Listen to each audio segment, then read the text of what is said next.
Hi everyone, my name is Lisa Filion and you can find me as Pixel Princess on the Sktchy app. Today we're going to be talking about and covering watercolor and ink techniques. We are going to be experimenting with how to recreate real watercolor techniques such as wet on dry, dry on dry, dry on wet, and wet on wet while using the digital tools that we find in Procreate. We're also going to be experimenting with inking techniques and masking techniques. We're going to be creating some hatching using ink as well as learning how to add unexpected abstract elements to our work. So let's get started.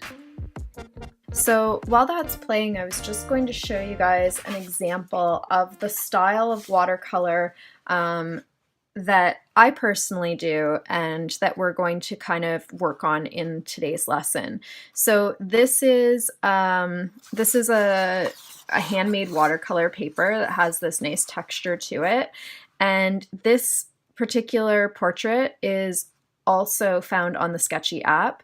And it's all done in watercolor as well as ink. And the ink pens that I use are these Micron pens, and I use that same travel watercolor set that I showed you guys before. So my style is pretty expressive. I like to have a lot of like kind of explosive, more abstract effects to it. And then I like to even keep the hatching and cross hatching in the portrait and adding those in ink later. So I'm going to show you guys how to achieve this kind of style, but using Procreate as your medium.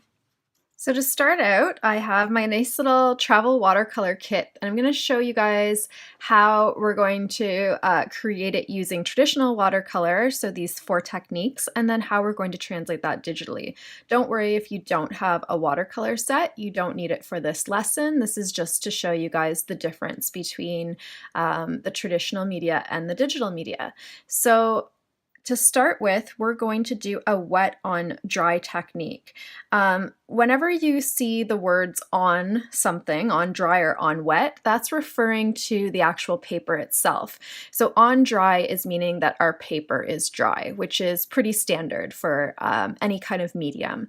And so wet on dry is kind of your traditional watercolor or any kind of painting technique where what you're going to do is you're going to wet your brush full of a nice pigment, and then on dry paper, you're simply going to place it down, right? So this is just kind of your standard painting technique.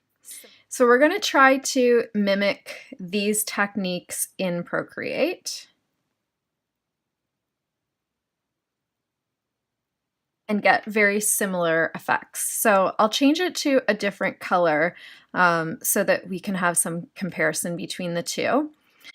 And there's a few different brushes that I want to point you guys to for using watercolor. Painting and artistic, you're going to find the most selection of brushes for this particular medium.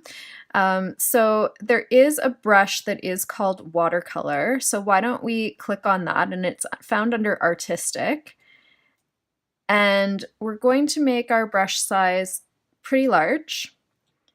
And we'll reduce the opacity just a little bit. So I'm going to try this brush on the wet on dry technique. And looking at its effect, it actually mimics pretty closely to that watercolor wet on dry that we previously did. So that watercolor brush for a wet on dry technique does do a really nice job, in my opinion.